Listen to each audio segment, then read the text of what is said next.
Muy buenas tardes, soy Eugenio Martínez, @Puskas en Twitter, y les doy la bienvenida una vez más en Números. Como siempre, pueden seguir, comentar el programa utilizando la etiqueta en Números con o sin acento y responder la pregunta que le estamos planteando el día de hoy. ¿Se va a producir un cambio político en Venezuela este año, en lo que resta de 2019? En breve veremos sus opiniones mientras van dándonos las respuestas a nuestra pregunta del día de hoy. Acompáñenme a buscar la precisión que se requiere para los tres temas que hemos seleccionado para ustedes el día de hoy. Los dos primeros vinculados con el colapso eléctrico del país. Vamos a recordar los 4 grandes apagones o los megapagones que hemos tenido en el año 2019. Vamos a hacer una revisión de cómo está la generación eléctrica en Venezuela, lo que explicaría los apagones más allá de ataques electromagnéticos al sistema, y vamos a terminar viendo datos de opinión pública sobre qué piensan los venezolanos que se debe hacer en los próximos días. Como siempre, 3 temas, 2 minutos para cada tema. Comienza nuestro 3x2.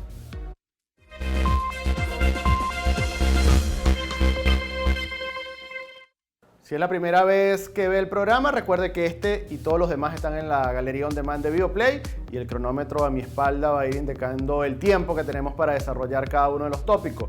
Vamos a comenzar lamentablemente recordando las 4 fechas emblemáticas de los 4 mega apagones que hemos tenido en lo que va del año 2019. Esto no significa que en el medio de estas fechas emblemáticas no hubo otros colapsos eléctricos. Sin embargo, los más llamativos o los más significativos por la extensión, prácticamente todo el país, o por el tiempo que duraron, son los 4 que tienen en su pantalla.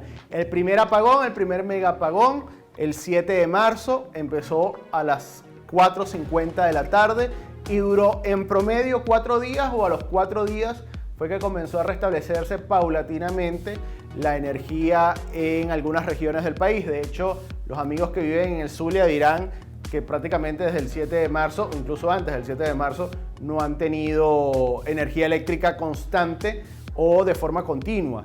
El segundo apagón, el 25 de marzo, ese empezó a las 9:50 de la noche de ese 25 de marzo y duró 3 días.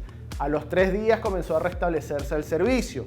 El tercer apagón, el 29 de marzo, duró otros 3 días, prácticamente pegados estos 2 apagones, y duró 3 días. Este tercer apagón comenzó a las 7:12 de la noche. Entre el tercer y cuarto apagón, 29 de marzo y 23 de julio, tenemos una fecha emblemática que es la del 9 de abril. El martes 9 de abril tuvimos otro evento significativo en donde falló la energía, no en todo el país, sino en algunas zonas emblemáticas de Venezuela.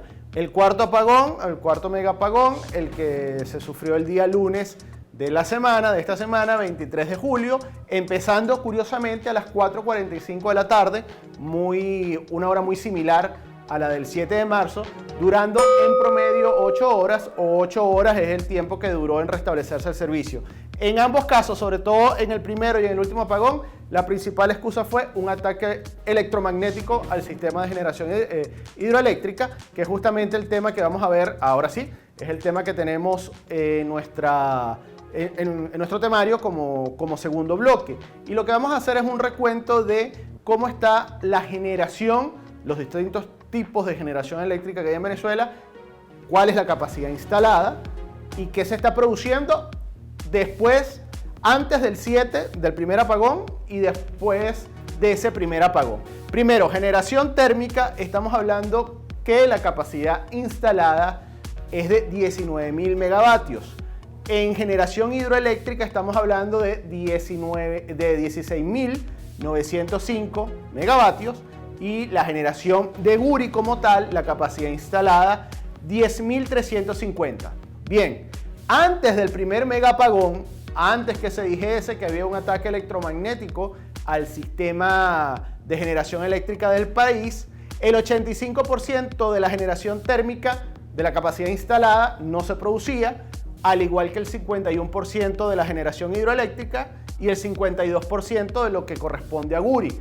Básicamente, Venezuela antes del primer megapagón estaba funcionando con 2.830 megavatios de generación térmica, 8.200 de generación hidroeléctrica y 5.000 en promedio de lo que se genera en Guri.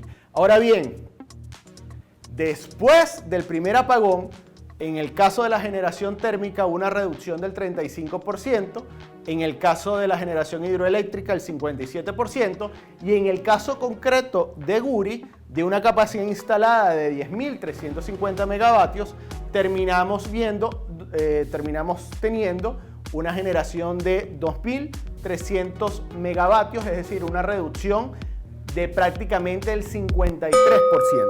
Independientemente de lo que se diga, más allá de la explicación oficial de un ataque electromagnético, queda obvio que es que consumimos más energía de la que estamos produciendo. El cronómetro sugiere que debemos cambiar de tema. Vamos a ver ahora algunos datos del último estudio que la encuestadora Delfos hace para el Centro de Estudios Políticos y de Gobierno de la Universidad Católica Andrés Bello. Y en este caso en concreto, vamos a desarrollar estos datos más adelante, pero en concreto, la pregunta que se hace en este caso en la encuesta es ¿qué quieren hacer los venezolanos al día de hoy? Es decir, ¿cómo evalúan los venezolanos lo que debe hacerse al día de hoy? Vean que el 10,5% dice que hay que armarse para luchar. Esa no es una cifra nada despreciable.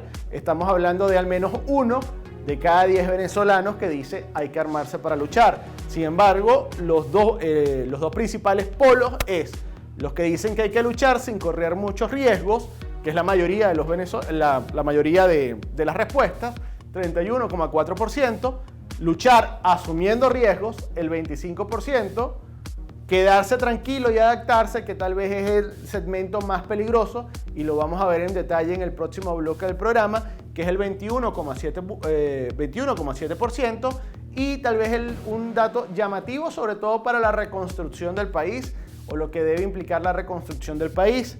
10,6% de los venezolanos, la mayoría en el segmento más joven, entre 18 y 24 años, dice que lo que hay que hacer es buscar la manera de irse del país. De hecho, justamente este dato lo vamos a ampliar en el próximo segmento, porque como les decía, buscar la manera de irse del país es la respuesta mayoritaria que se da en el segmento de 18 a 24 años. Eso sí, no deja de ser llamativo que según los datos de Delfos, en este estudio para el Centro de Estudios Políticos y de Gobierno de la Universidad Católica Andrés Bello, al menos 1 de cada 10 venezolanos también diga que hay que armarse para luchar.